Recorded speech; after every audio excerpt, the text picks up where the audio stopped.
celebrating Messi all day long, and we'll continue to do so here on WQAM. We're going to talk with Stefano Fusaro. He joins us on the Toyota of Hollywood hotline. Shop hundreds of Toyotas indoors in one of America's largest showrooms at Toyota of Hollywood on 441 between Hollywood and Sheridan.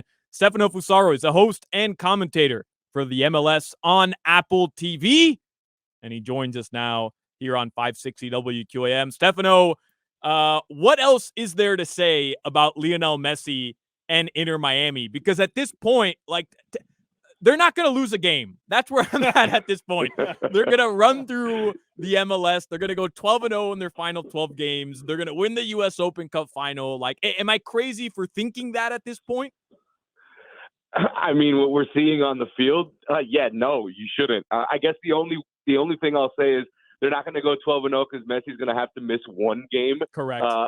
When he goes back to play for Argentina. So maybe there's that 11-1, I guess, and that'll be when the team looks human again. But no, what he's doing it's incredible. I mean, you could say we were a little shocked maybe that it was this quick, but I mean, he's been doing this to everybody around the world, both the most world-class players that you can imagine. He's been doing this for years to everybody.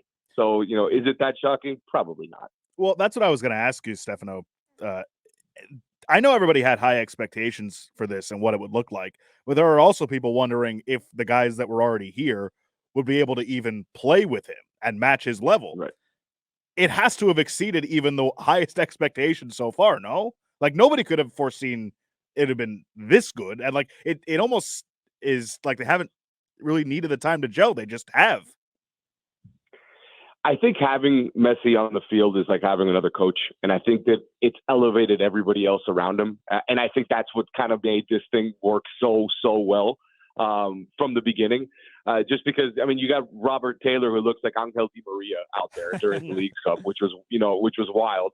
And look, you can't also, we have to speak about also Busquets and Jordi Alba and what they provide. And just that link that they have in communication that they have with Messi himself. I think that's also, has to be kind of brought in as a factor in why this has been able to gel so quickly. And Tata Martino, the coach.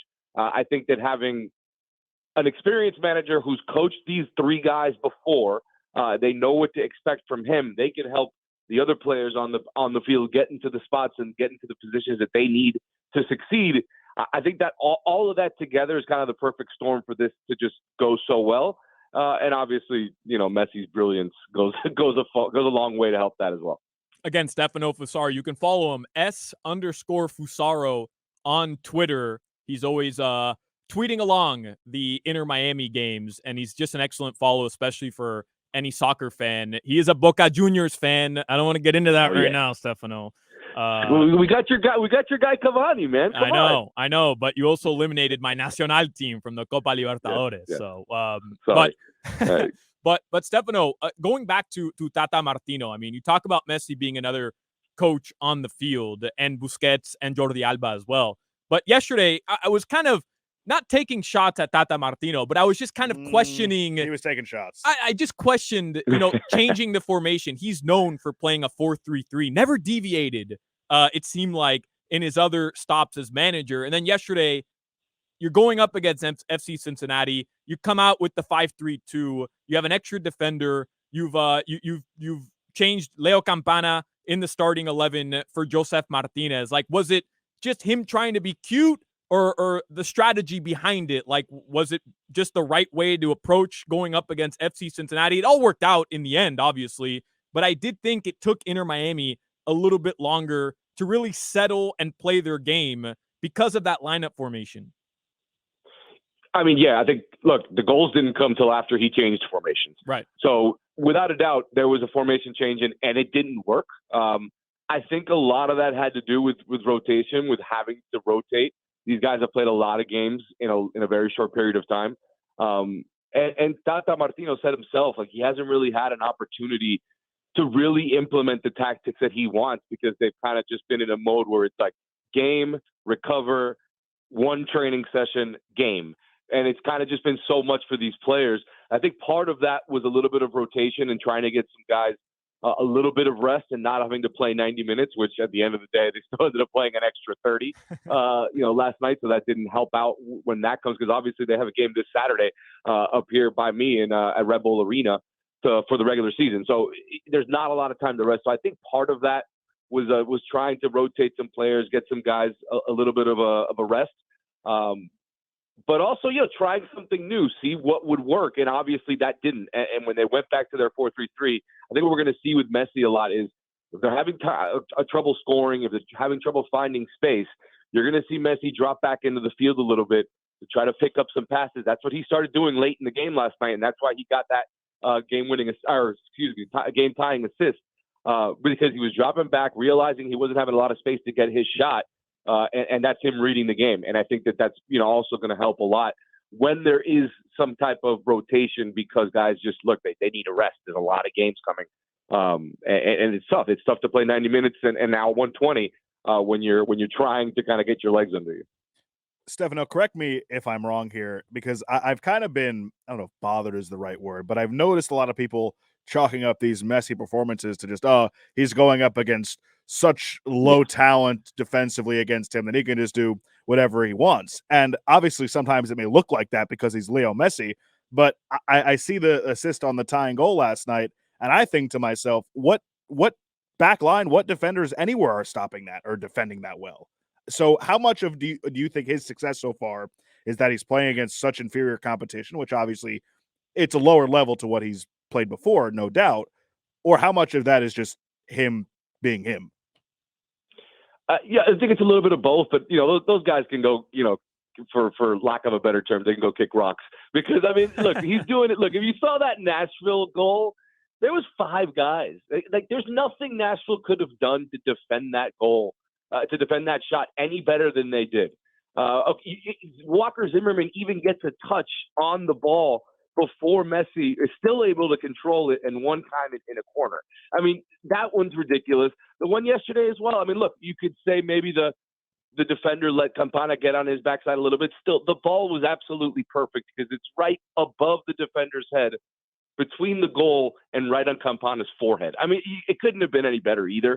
I do think that there's some goals early, that we saw in Leagues Cup with Atlanta, even with Philadelphia, that are just out of character moves defensively that were just, they were flat out bad defensive plays.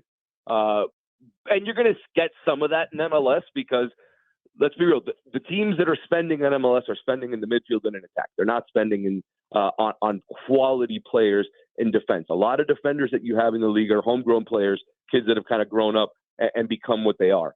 So, you're going to get some of that in MLS, but you're going to get a lot of goals of Messi scoring when he's being defended perfectly just because, he's pretty good at this. You know what I mean? Right. He's been doing this for a long time. And to everybody, and to the most world-class players in the world. And I'm just glad we can point that out, because I feel like a lot of people are dismissing this because they have that notion. And to me, it has been at some points, but for the majority of the time, it's just his brilliance.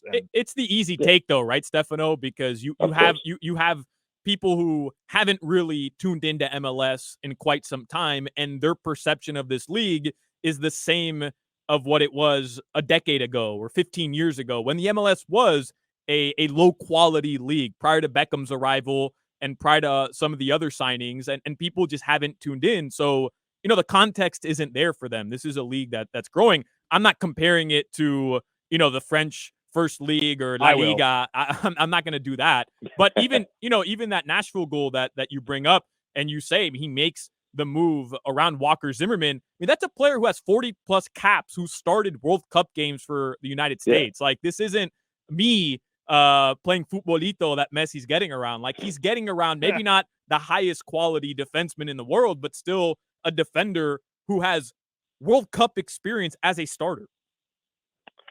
Yeah, I mean, look, there's no doubt that, and like you said, it is the easy take. I have several group chats with some friends of mine that I grew up with down in South Florida, who absolutely hate Messi and are very big Ronaldo fans. So they're taking the easy shots.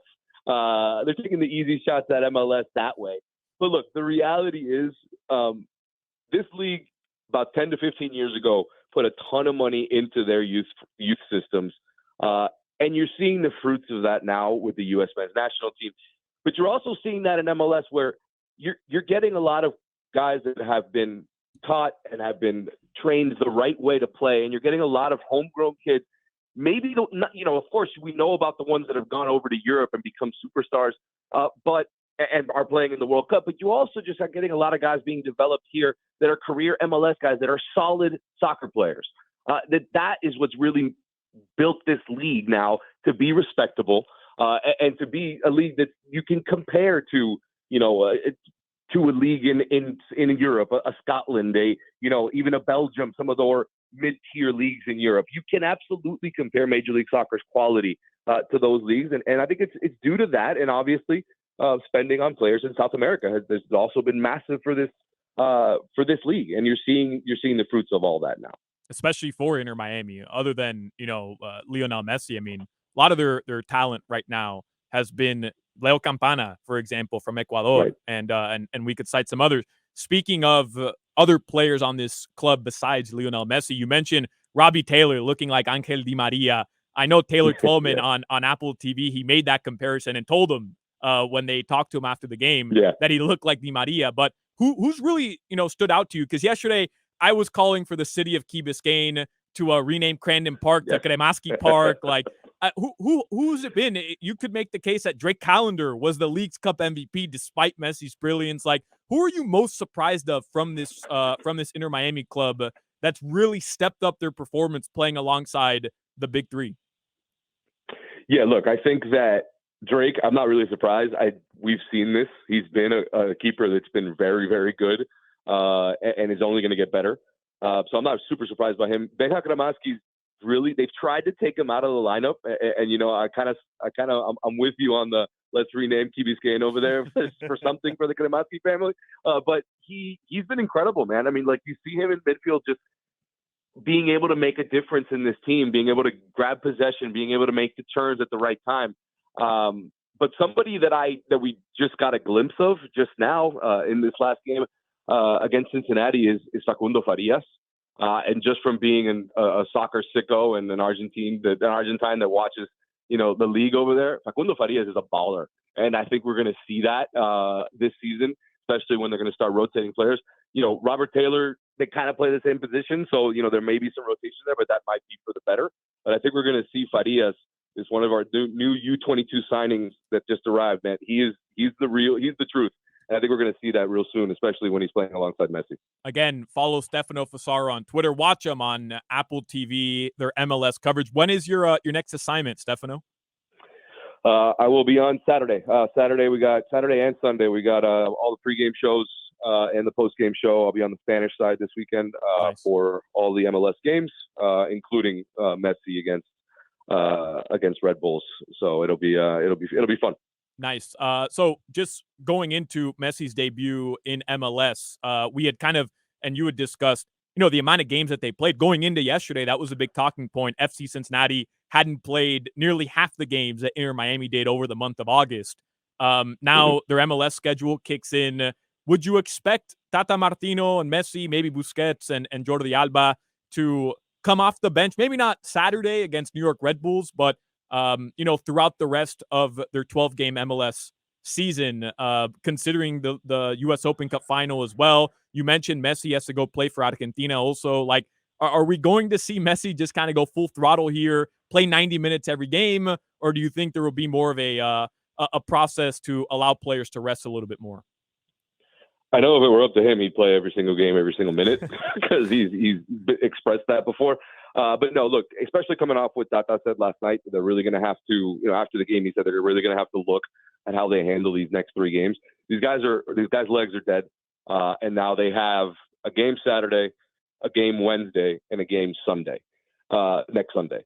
So I 100% will expect some sort of rotation. Whether that means that Messi maybe doesn't start a game and comes in the second half, or whether he starts and plays 60 minutes, I think the other one probably makes a little more sense. You want him in the game towards the end.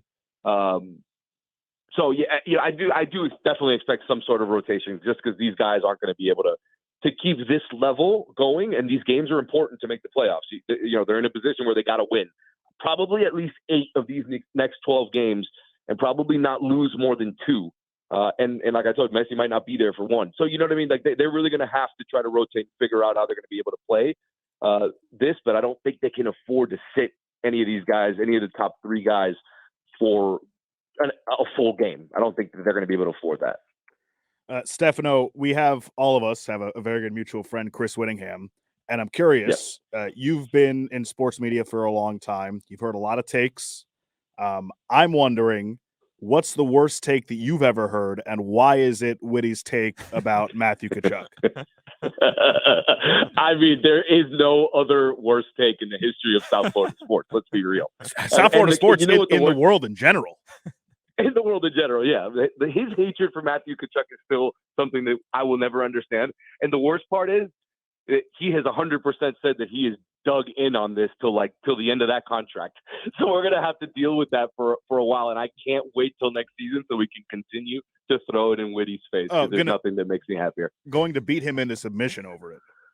Oh, it's going to be great. I can't wait. Don't you? Well, he was forced to leave the hockey chat, right? I mean, that's he's out of the hocky chat for that reason. It was such a damper on everything. Don't you at least respect the commitment to the bit though? No. I mean, I show a little respect to Whitty. I don't. No, I do. I respect my other friend, my other old friend from high school. I respect his hatred for Messi so hard that he continues to really hype up Ronaldo, even though he gets kind of crapped on every time Messi plays a soccer game. So it's pretty funny, but I respect the commitment, I guess. Yeah. Stefano Fusaro, what we're gonna have to do is get Whitty a Matthew Tkachuk Inter Miami jersey, and then we'll see where his allegiances lie. Again, Stefano Fusaro. Yeah. I can't wait. Watch them on Apple TV, their MLS coverage this Saturday and throughout the rest of the MLS season. Stefano, really appreciate you joining us, man, and we'll continue enjoying Messi Mania together. Absolutely, man. It was fun. Thanks for having me.